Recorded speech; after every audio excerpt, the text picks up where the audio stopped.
बिस्मिल्लाहिर्रहमानिर्रहीम अस्सलाम वालेकुम नाज़रीन, मैं हूँ आपका मेज़बान दानिश अंसारी और आप देख रहे हैं मेरा YouTube channel Danish Ansari official. नाज़रीन, आज हम बात करेंगे मलिक महबूब साहब से। आप सबके फेवरेट हैं, मशहूर एस्ट्रोलॉजर हैं। अस्सलाम वालेकुम मलिक साहब, कैसे हैं आप? वालेकुम अस्सलाम। अल्लाह का करम है। आप बताएं दानिश भाई, क्या हाल चाल है? अल्हम्दुलिल्लाह मलिक साहब, मैं भी ठीक हूँ। मलिक साहब, आज प्रोग्राम का आगाज़ आपकी प्रेडिक्शन से करना है। गुज़िश्ता कई प्रोग्राम्स में आप जो प्रेडिक्ट करते आ रहे हैं, आपने कहा था कि 14 और 15 मार्च के बाद भी अगर ये जंग चलती रहती है ईरान, अमेरिका और इसराइल के दरमियान, तो मुमकिन है कि जो तीसरी जंग अज़ीम है, उसका दूसरा फ़ेज़ जो है वो शुरू हो जाए और अब हालात उसी तरफ जाते दिखाई दे रहे हैं। आज जिस वक़्त हम ये प्रोग्राम रिकॉर्ड कर रहे हैं, आज पाकिस्तान में 13 मार्च है। ईरान के नए सुप्रीम लीडर हैं मुज्तबा खामनेई, उन्होंने कहा है कि दुश्मन के हाथों शहीद हर फर्द का हम बदला लेंगे। सर, उन्होंने ऐलान कर दिया है अपने पैगाम में, कह दिया है कि जहाँ-जहाँ अमरीकी अड्डे इस वक़्त मौजूद हैं और वहाँ से खाली नहीं कराए गए, जिन-जिन ममालिक ने खाली नहीं कराए, उन पे हम अटैक भी करेंगे और हम हर फर्द का बदला भी लेंगे। यानी कि वो मुज़ाकरात के टेबल पे नहीं आना चाहते। तो आप क्या देख रहे हैं? क्या आपको वाक़ई दिखाई दे रहा है कि जो तीसरी जंग अज़ीम है, उसका दूसरा फ़ेज़ शुरू हो चुका है? देखिए दानिश भाई, बज़ाहिर हालात ग्राउंड रियलिटी के ऐसे ही हैं, क्योंकि जो मैंने कल कल रात को जब ज़ायचे की ट्रांज़िट देखी जाती है, तो जब मैंने ट्रांज़िट में देखा, तो एक चीज़ बहुत क्लियर हो रही थी कि जितनी भी एग्रेसिव प्लैनेट हैं, जैसे सन, मार्स और सैटर्न, ये ऑलमोस्ट 15 तारीख के बाद, मार्च तो ख़ैर अप्रैल में आएगा, लेकिन सन जो है जैसे ही अपनी चेंज करेगा हाउस को, तो चेंज करते ही वो वाटरी साइन में जा रहा है। अब हो ये रहा है, वाटरी साइन की मैं थोड़ी एग्ज़ाम्पल देता हूँ। ये जितने भी प्लैनेट हैं, ये बड़े एग्रेसिव हैं, हॉट प्लैनेट हैं, चीज़ों को तैश दिलवाते हैं। तो एग्ज़ाम्पल इसी तरह से है कि आप एक लोहे को बहुत शदीद गरम करते हैं, जैसे वो लाल हो जाता है, और उसको पानी में डालें, तो पानी का क्या रिएक्शन आता है। तो 15 तारीख के बाद ये चीज़ें होने वाली हैं। तो इसका मतलब ये है कि ये जंग जो है किसी तरीके से पानी की तरफ अपना रुख लेके जा रही है, और पानी से रिलेटेड चीज़ें जैसे ऑयल है, क्रूड ऑयल है, ये एकदम से बहुत ज़्यादा शूट होंगी। ये मैं बता दूँ आपको। जंग खत्म भी हो जाए, अल्लाह करे हो जाए, और इसके बाद भी ये चीज़ों में बहुत ज़्यादा शिद्दत जारी रहेगी। इस इन चीज़ों से अगर हम डॉट्स कनेक्ट करते हैं, तो ये क्लियर इंडिकेशन है कि ये जो इन्होंने कब्ज़ा किया है ईरान ने आबा हुर्मुज़ पे, तो ये चीज़ जो है अभी ज़रा लिंगर ऑन होगी। और मैंने आपको ये भी कहा हुआ है कि 15 तारीख के बाद अगर इनमें बहुत ज़्यादा शिद्दत आ जाती है, तो हम दूसरे फ़ेज़ में एंटर हो चुके हैं। बज़ाहिर हालात तो डेफ़िनेटली लग रहे हैं 3 तारीख से, और ये जो अगले 2-3 दिन हैं, ये काफ़ी क्रिटिकल जाने वाले हैं। काफ़ी क्रिटिकल का मतलब ये है कि मैंने जैसे कहा था कि इधर आपको मैक्सिमम हीट महसूस होगी मार्च के महीने के अंदर, कि खुदा ना ख़ास्ता मामलात यहाँ से नीचे आते हैं या बढ़ेंगे। लेकिन ये मैक्सिमम टेम्परेचर आप ये 3-4 दिनों में फ़ील करेंगे। दुनिया में आएगा, मामलात मज़ीद संगीन होते हुए आपको नज़र आएँगे। Okay sir. अच्छा सर, ईरानी सदर जो हैं, मसूद पज़ेश्कियान, उन्होंने ज़रा हट के एक बात की है। उन्होंने कहा है कि हम जंग रोकने के लिए तैयार हैं, लेकिन हमारी 3 शर्तें हैं। पहली शर्त उन्होंने ये बताई है कि हमारा जो आईनी हकूक हैं, वो हमें दिए जाएँ। दूसरी शर्त ये बताई है कि जितना नुकसान हमारा किया गया है अमेरिका और इसराइल की तरफ से, जो हमारा इंफ्रास्ट्रक्चर को नुकसान पहुँचाया गया है, उसकी भरपाई की जाए। तीसरा उन्होंने कहा है, हमें ज़मानत दी जाए तमाम बड़े ममालिक की तरफ से कि दोबारा हम पे कोई अटैक नहीं होगा। इस सूरत में हम जो है जंग को बंद कर देंगे। लेकिन सर, आपको क्या दिखाई दे रहा है?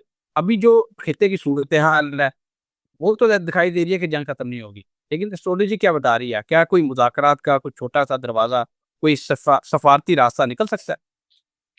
यही मैं बता रहा हूँ कि 15-16 के बाद आप देखें कि कोई मामलात सेटल डाउन होते हैं या नहीं। लेकिन जैसे मैंने बताया है, ईरान इस वक़्त फुल कंट्रोल में है, और अगर आप ये सोच रहे हैं कि ईरान हार जाएगा, लेट डाउन हो जाएगा, ऐसा बिल्कुल भी नहीं होने वाला। ये बात जंग शुरू हुई थी, मैंने आपको बोला था कि ये चीज़ें आपको अभी नज़र आ रही हैं या नहीं आ रही, लेकिन हालात उस तरफ जाएँगे।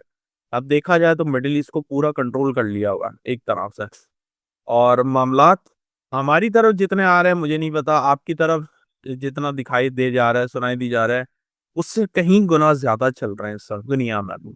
और कल मैं भी एक न्यूज़ सुन रहा था कि कैलिफ़ोर्निया भी अंडर थ्रेट है ईरान के। तो ईरान के हाथ में इस वक़्त यूँ समझें कि पूरी जंग कंट्रोल में है, और ईरान ने बहुत अच्छा कंट्रोल सँभाला हुआ है। जून-जुलाई के बाद जून जुलाई के बाद, जैसे आपने मुझे कहा था कि उधर रिजीम चेंज और ऐसे मामलात ईरान में दिखते हैं, तो तब दिखते हैं। तो उससे पहले मुझे नहीं लगता कि कोई मुल्क इनकी सुनेगा भी सही, और ना ही ये क्विट करने वाला है। Okay sir. अच्छा सर, एक हैरान कुछ चीज़ जो देखने में आ रही है वो ये है कि आपकी एक प्रेडिक्शन थी। आपने ये बताया था कि इस जंग में एक और मुल्क भी शामिल हो जाएगा और उसको बहुत बड़ा नुकसान होगा। और लिबनान के हवाले से सर वो प्रेडिक्शन आपकी सही बैठते हुए दिखाई दे रही है, क्योंकि लिबनान में सैकड़ों लोग हैं इस बमबारी इज़राइली बमबारी की वजह से जाँ बाहक हो चुके हैं। और बताया जा रहा है आज जो हमला किया गया था वो बहुत शदीद किस्म का था और पूरा जो लिबनान का एक बड़ा इलाका है वहाँ पे आसमान पे धुएँ के बादल छा गए। सर ये जो लिबनान के हवाले से बताई खबरें सामने आ रही हैं, क्या देख रहे हैं? लिबनान को मज़ीद कितना नुकसान हो सकता है? वहाँ पे जानी और माली नुकसान बहुत ज़्यादा हो रहा है। ईरान से ज़्यादा तादाद में हो रहा है, क्योंकि उनका कोई डिफेंस मैकेनिज़्म नहीं है, उनकी आर्मी बाकायदा कोई डिसिप्लिन आर्मी नहीं है, मजबूत आर्मी नहीं है। कितना नुकसान देख रहे हैं लिबनान के हवाले से कहनी चाहिए? लिबनान और सीरिया ये अभी इसी जद में रहेंगे, और ज्यादातर ये प्रेशर में रहेंगे, क्योंकि ईरान से मामलात अभी जरा डाइवर्ट होते हुए, मैंने जैसे बताया था कल भी आपको, वेस्ट की साइड पे डाइवर्जन होगी। तो वेस्ट में सीरिया भी आता है, लिबनान भी आता है, तुर्किया भी आता है। तुर्किया भी बहुत जल्दी आपको किसी ना किसी मसाइल का शिकार में उसमें आने वाला है। तो अल्लाह करे ऐसा ना हो, अल्लाह करे हम जो है कुछ खैरियत के हालात में पहुंचे। लेकिन फिलहाल दुनिया जरा टर्मोइल में नजर आ रही है मुझे। Okay sir. सर एक और बड़ी खबर है, ईरान ने ऑफिशियली ऐलान किया है कि हम गूगल, माइक्रोसॉफ्ट, ओरेकल जैसी जो बड़ी टेक कंपनी है जिनके दफातर गल्फ कंट्रीज में हैं या कहीं भी वो मौजूद हैं, जो खित्ते में मौजूद हैं, उनको अब उन्होंने कहा है कि हम निशाना बनाएंगे, क्योंकि इसराइल और अमेरिका ने खिलाफ वर्दियाँ की ईरान के बकौल। और जो ईरान के बैंक्स हैं उनको निशाना बनाया और काफ़ी नुकसान पहुँचाया। तो अब उन्होंने कहा है ईरान ने कि अब हम भी बदला लेंगे और जो बड़ी बड़ी टेक कंपनीज हैं इनको निशाना बनाएंगे। सर अगर इन कंपनीज़ को निशाना बनाया जाता है, तो दुनिया की जो फाइनेंशियल मार्केट है, उसको बड़ा डैमेज पहुँच सकता है, बड़ा नुकसान पहुँच सकता है। फाइनेंशियली मामलात किस तरफ जाते दिखाई दे रहे हैं? अच्छा, टेक की जो प्लैनेट होता है वो राहु होता है। राहु सत दिशा में है। मैंने आपको पहले भी एक इंडिकेशन दी थी कि मुझे इंटरनेट से रिलेटेड कोई डिस्ट्रक्शन या डिस्ट्रप्शन नजर आती है। और ये डिसरप्शन हो सकती है, पॉसिबल है, क्योंकि ये ऐसी जॉइंट कंपनियां हैं जो इंटरनेट को हैंडल वॉट एवर जो भी कर रही होती हैं, किसी तरह से ये हमें सर्विस प्रोवाइड कर रही है इंटरनेट की। और अगर इनको कोई डैमेज हुआ, then you are ready for this. आप जो कि राहु राहु ये चीज शो कर रहा है, क्योंकि वो एफ्लिक्शन में है इस वक्त। एफ्लिक्शन का मतलब ये है कि वो एक तरह से नेस नजर के अंदर है। और नेस नजर के अंदर राहु वैसे भी एक नेगेटिव प्लैनेट का कहलाता है, लेकिन एक्चुअल में डिपेंड करता है हर हॉरोस्कोप पे वो अच्छा है या बुरा है। इस टाइम पे राहु में ये ड्रामा होगा। इसका मतलब ये है कि ये जो टेक कंपनियां हैं इनका बबल बस्ट होने वाला है।